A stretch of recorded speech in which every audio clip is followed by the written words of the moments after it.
keturunan cucu jadi pejabat itu. Nah, kita lihat dari partai yang paling terkorup, maka kemudian jangan pilih partai-partai yang terkorup selama ini. Kita lihat partai yang paling kecil korup, karena dari 9 partai itu semua kena. Kita pilih yang paling kecil. Dari waktu ke waktu paling tidak 2029 bukan lagi orang kafir yang jadi presiden, tapi mudah-mudahan sudah orang mukmin. Ya betul, saya ini bercanda tapi serius. Kalau 2024 ini kita lepas seperti itu, dan itu memang sesuai dengan apa yang disebut corruption sebagai extraordinary crime, kejahatan luar biasa. Yang pertama saya ingin sampaikan bahwa ada satu adagium dari seorang profesor dari Barat mengatakan power tend to corrupt. Absolute power, korupsi absolutely. Jadi kekuasaan itu cenderung kepada korupsi. Kekuasaan yang absolut, pasti korupsinya tambah merajalela. Sehingga dengan begitu kita lihat bahwa ketika Orde Baru itu disebut dengan eksekutif heavy, jadi kekuasaan eksekutif. Karena itu maka waktu zaman Orde Baru itu DPR itu disebut sebagai tukang stempel. Jadi 3D, datang, duduk, 4D, dengar, tweet. Kenapa? Karena kalau mereka macam-macam direkol oleh partai melalui instruksi dari presiden seperti itu. Sehingga korupsinya hanya di eksekutif. Tapi kemudian tidak ada yang dibawa ke pengadilan, karena baik pengadilan mulai dari tingkat 1 sampai tingkat atas, Mahkamah Agung, kemudian kepolisian, kejaksaan, berada di bawah kendali presiden eksekutif. Sehingga meskipun korupsinya itu dalam bentuk KKN antara Soeharto dengan keluarganya, dan Soeharto dengan teman-teman keturunan Cina, tapi tidak ada yang dibawa ke pengadilan. Nah, ketika reformasi terjadi legislatif happy, jadi kekuasaan legislasi. Kenapa? Karena tidak ada satu pimpinan lembaga negara di Indonesia yang tidak melalui proses DPR. Kapolri, Jaksa Agung, Panglima TNI, pimpinan KPK, pimpinan MK, pimpinan Komisi Yudisial, Mahkamah Agung, Hakim Agung, kemudian Ombudsman, semua itu ditentukan oleh DPR. Sehingga DPR begitu punya luar biasa kekuasaannya. Maka kemudian tadi dijelaskan oleh Pak Ismail maupun Pak Taufik tentang bagaimana kos politik yang begitu luar biasa, karena untuk menjadi seorang anggota DPR, DPRD, kabupaten, kota, wali kota, dan seterusnya, saya pernah katakan bahwa 2019 itu Gubernur Kalimantan Selatan itu menghabiskan 700 M, jadi hampir 1 triliun, 700 M untuk menjadi Gubernur Kalimantan Selatan. Kenapa? Karena tadi yang disebutkan oleh Pak Taufik dan Pak Ismail, di sana tambang itu luar biasa, khususnya batu bara dan seterusnya seperti itu. Nah, jadi untuk bisa mempertahankan itu, maka dibuatlah peraturan undang-undang yang kemudian mempertahankan hegemoni itu. Misalnya parliamentary threshold dan presidential threshold. Jadi itu adalah yang disebut dengan political corruption, korupsi politik. Jadi seakan-akan itu dianggap itu baik, tapi sebenarnya untuk mencapai tujuan kelompok tertentu. Jadi misalnya kalau ada satu partai yang punya kursi DPR pusat 5 orang, itu tidak bisa jadi anggota DPR pusat karena tidak mencapai parliament threshold yang 4%. Nah, begitu juga untuk mengajukan capres-cawapres, dia punya calon, dia punya kader, dia punya pimpinan yang kualifikasinya sangat tinggi, tapi kemudian tidak bisa mengajukan capres-cawapres karena tidak mencapai presiden threshold. Sehingga dengan begitu maka selalu saja capres-cawapres itu diajukan oleh partai-partai yang berada pada koalisi yang dikuasai oleh oligarki tadi itu. Itu problem kita sekarang. Sehingga sekarang yang terbaru adalah kasus Menko Info yang kemudian ternyata kerugian sekitar 8 triliun dan kemudian menurut Kejaksaan Agung ada 5 orang yang sudah diproses dan kemudian akan berkembang. Ini yang selalu saya katakan bahwa kalau pencurian 362 itu bisa dilakukan oleh seorang diri. Mencuri mobil, mencuri motor, mencuri ayam di kampung, bisa sendirian. Tapi kalau korupsi tidak bisa dilakukan oleh seorang. Mesti lebih dari satu orang. Apakah dia dengan atasannya, dia dengan bawahannya, atau dia dengan temannya. Saya sudah pernah katakan ketika saya masih di KPK, kasus korupsi yang ditangani oleh KPK itu 42% itu berkaitan dengan pengadaan barang dan jasa. Dan hari ini itu 70%. Nah, pengadaan barang dan jasa itu melibatkan pengusaha dengan pejabat. Maksudnya 70% dari seluruh total pengeluaran APBN?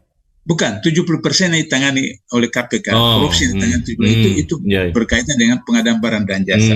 Padahal setiap tahun pengadaan barang dan jasa kita itu 30% dari APBN itu untuk pengadaan barang dan jasa. Jadi kalau sekarang ini 3.000 triliun, berarti 35% dari 3.000 triliun itu untuk pengadaan barang dan jasa untuk seluruh Indonesia. Nah itu 70% itu dikorupsi karena 70% yang ditangkap KPK tentang pengadaan barang dan jasa. Jadi kita hitung secara matematik, berarti 3.000 triliun itu yang dikorupsi adalah 35% kali 70% kali 3.000 triliun. Nah itu berapa itu? Seperti itu. Ya sekitar 800-an triliun lah seperti itu. Nah itu yang dikorupsi. Sehingga dengan begitu maka kemudian terjadi akumulasi. Nah kasus Menko Info itu kan tidak mungkin hanya menteri sendiri, karena menteri kan sebagai penguat kuasa, pemegang kuasa di satu kementerian. Tapi kan dia menandatangani itu melalui proses dari bawah, dari dirjen, dari direktur, dari kepala bagian dan seterusnya. Sehingga itu kemudian, sehingga tidak mungkin hanya menteri saja, seperti itu. Nah, dengan demikian maka karena ini koalisi, maka tidak mungkin bahwa hanya Nasdem saja. Partai koalisi yang mempunyai andil di dalam mengajukan presiden threshold untuk Pilpres 2014 atau 2019 itu akan bisa terlibat seperti itu. Oleh karena itu kalau misalnya kita lihat zaman reformasi, Gus Dur jadi korban, beliau sendiri jadi korban,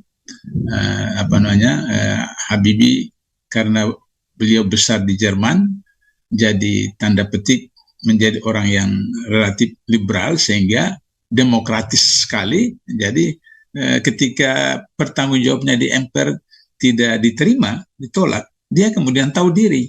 Untuk apa saya maju lagi? Padahal tidak ada undang-undang yang melarang bahwa seorang presiden yang ditolak laporan pertanggungjawabnya tidak boleh maju menjadi calon presiden. Tapi karena beliau besar di Eropa, negara demokratis, maka beliau menolak.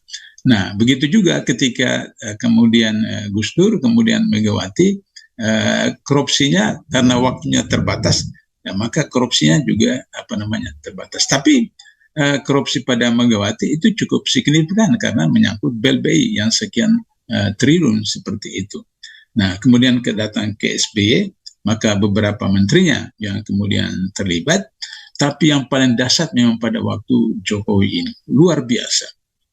Jokowi itu sampai. Saya ingat Soeharto itu 32 tahun, maka pada tahun terakhir pemilu 97 itu baru anaknya menjadi menteri sosial. Dan saya hitung itu masa jabatannya kurang dari 3 bulan. Karena 97-98 lengser. Dan kemudian beliau pernah jadi anggota MPR dari fraksi Golkar. Nah kalau zaman Orde Baru itu kan anggota MPR itu ada yang diangkat mewakili golongan, kelompok, kemudian ABRI dan seterusnya. Nah, sedangkan kalau yang dipilih itu anggota DPR yang kemudian menjadi anggota MPR. Itu Soeharto 32 tahun. Hanya beberapa bulan terakhir anaknya menjadi menteri dan sebelumnya 5 tahun menjadi anggota DPR. Jokowi baru periode pertama itu kemudian dengan kasat mata dan mencolok dan tanpa malu memaksakan anaknya menjadi wali kota Solo. Padahal waktu itu kita tahu bahwa PDI punya calon, yaitu ketua PDIP sendiri di Solo, dipanggil ke istana untuk kemudian harus mengundurkan diri, sehingga kemudian Jokowi memaksakan agar supaya anaknya jadi wali kota. Jadi ini luar biasa, baru berapa tahun. Bagaimana dibayangkan kalau nanti sampai seperti Soeharto 30 tahun, saya kira semua satu kampung keturunan cucu jadi pejabat. Begitu juga mantunya dan di Medan juga begitu. Nah sekarang yang paling tidak tahu malu atau apa, saya tidak mengerti juga. Saya suka untuk menemukan kata-kata yang tepat. Anaknya yang bungsu itu mau jadi wali kota di Depok, di tempat saya. Jadi udah dipasang spanduk Kaisang itu. Kemudian tahu-tahu datang lagi reaksi dari masyarakat, pasang lagi spanduk. Kami tolak Kaisang seperti itu. Jadi belum apa-apa sudah perang spanduk seperti itu.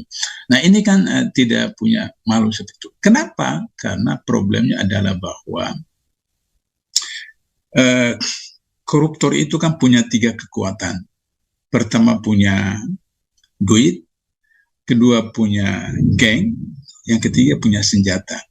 Jadi kalau misalnya tidak ikut, dikasih duit. Kalau tidak mempan, menggunakan gengnya. Kalau masih tidak ikut juga, pakai senjata. Nah, dulu kasus Nazarudin Antasari itu menggunakan senjata. Sudarno novel itu sebenarnya juga mau dibuat seperti itu, seperti Nazarudin. Tapi karena di pengadilan ditemukan peluru yang digunakan untuk menembak Nazarudin itu peluru dari mana, nah, maka kemudian mereka tidak lagi menembak, tapi menggunakan air raksa untuk mencederai novel tersebut. Jadi itu Nah hari ini menggunakan geng. Jadi misalnya Surya Paloh itu orang Aceh, Jokowi itu orang Jawa dan Solo. Nah saya tidak tahu Solo asli atau apa walau seperti itu, tapi diketahui bahwa orang Solo. Nah orang Aceh tidak mengerti bahasa orang Jawa. Jadi dulu ada kisah lucu sedikit sebagai intermezzo. Waktu asas tunggal tahun 84, 85 seperti itu. Terus kemudian Soeharto mewajibkan semua harus pakai asas Pancasila. Maka Pak R. Pahrudin, Ketua Umum Muhammadiyah waktu itu, ketemu Pak Harto di istana, di Binagraha. Kata Pak Harto, Pak AR, ini Pancasila, ideologi negara harus kita jadikan asas bagi semua ormas. Kata Pak R, Nah, terus ketika mau pamit pulang di pintu, kemudian kata Pak R, Pak Harto, Muhammadiyah ini ormas yang besar, karena itu saya minta Muhammadiyah dikecualikan dari asas tunggal Pancasila. Kata Pak Harto, Nah wartawan orang asing tanya sama wartawan Indonesia, itu apa? Iya. Maka kemudian akhirnya berita besok itu beritanya bahwa Pak R. Pahrudin setuju menerima asas tunggal, Pak Harto mengatakan setuju Muhammadiyah dikecualikan dari asas tunggal. Jadi itu Nah, Surya Paloh nggak ngerti apa yang dimaksud dengan Jokowi. Jangan gerusu-gerusu, jangan buru-buru. Nah, itu kalau dalam bahasa orang Ambon seperti atau Aceh itu jangan, tidak boleh itu. Tapi Surya Paloh nggak ngerti itu bahasa Jawa begitu itu. Jangan gurus-gurus, jangan macam. Nah, Surya Paloh terus aja kan. Maka kemudian mulai satu persatu dipreteli. Mulai dengan Menko Info.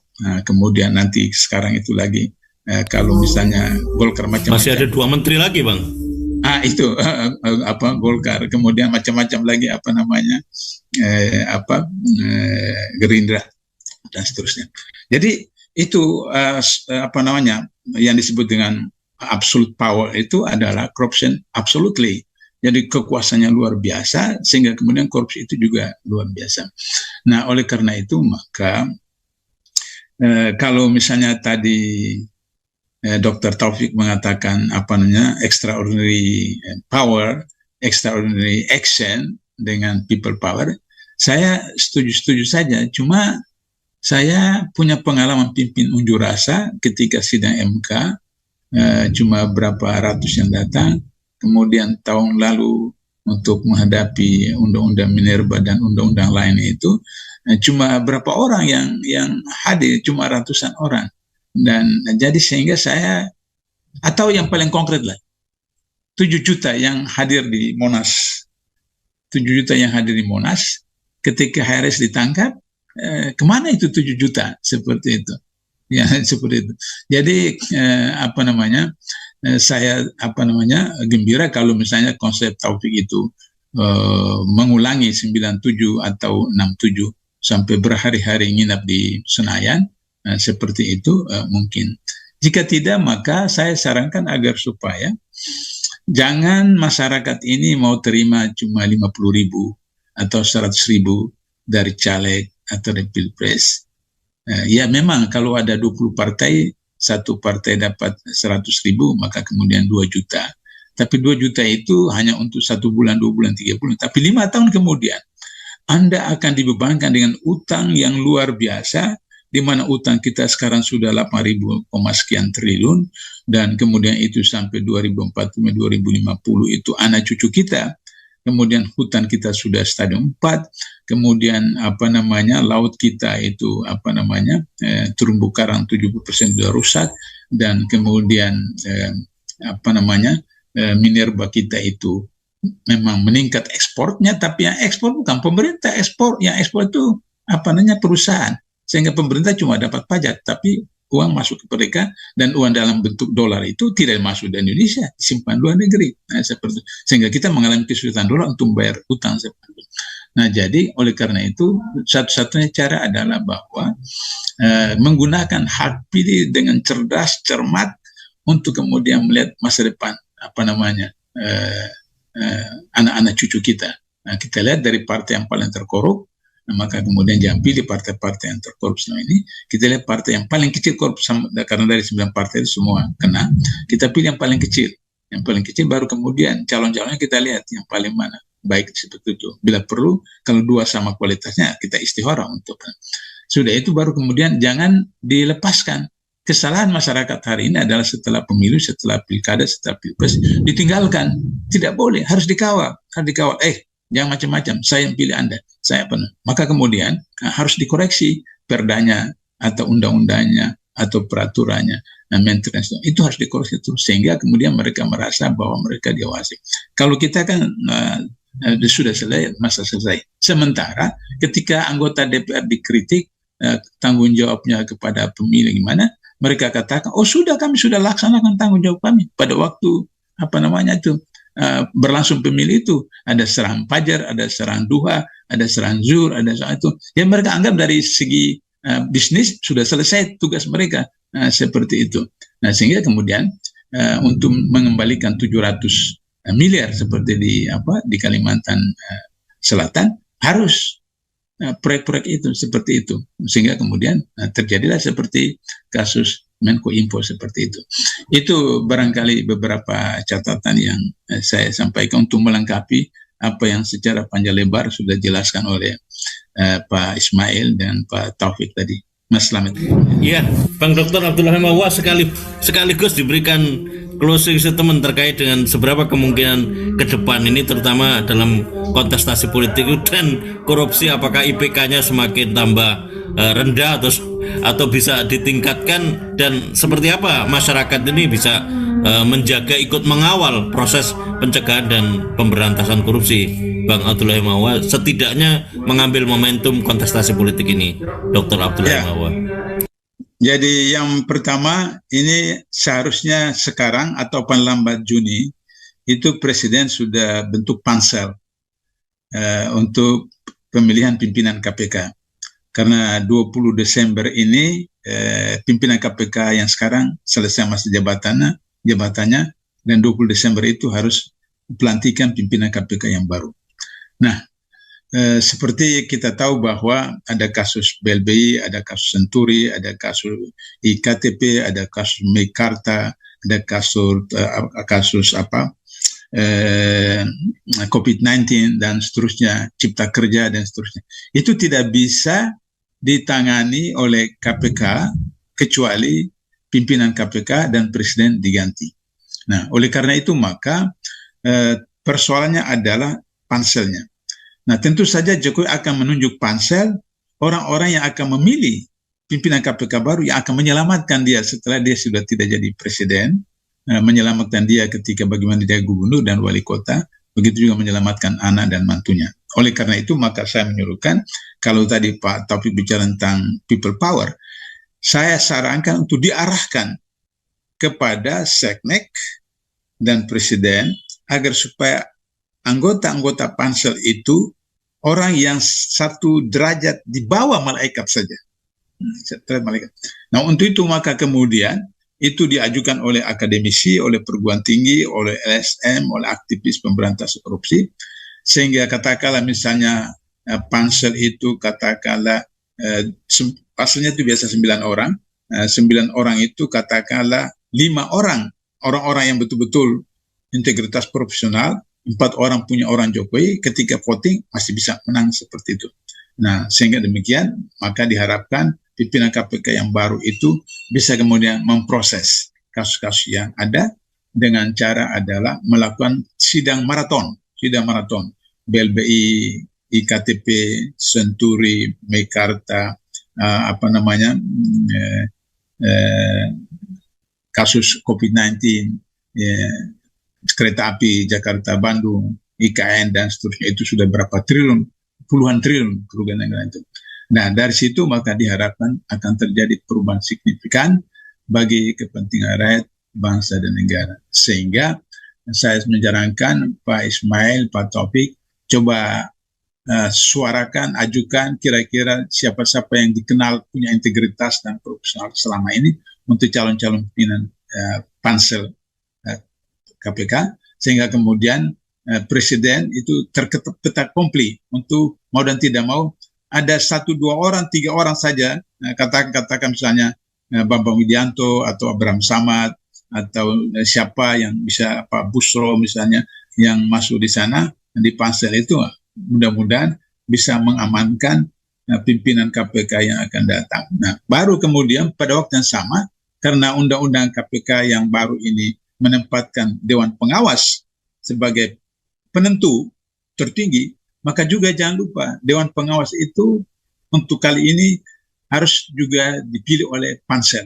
Nah, pansel ini yang kemudian bisa memilih pengawas-pengawas yang betul-betul punya integritas, dan kemudian mereka duduk di situ tidak lagi pikirkan soal keluarganya, tidak lagi pikirkan soal dirinya, tapi hanya mau berjihad mengharapkan surga saja, sehingga dia tidak peduli apa lagi, pokoknya ibadah saja, menangkap orang, dan seterusnya, sehingga kemudian apa yang dimaksud dengan kerugian keuangan negara itu bisa dikembalikan, dan dengan demikian maka kemudian salah satu syarat bagi capres yang ingin kita pilih atau kita agungkan, kita unggulkan, agar supaya recovery undang-undang perampasan kekayaan itu harus disegerakan, disahkan ketika terjadi DPR yang baru.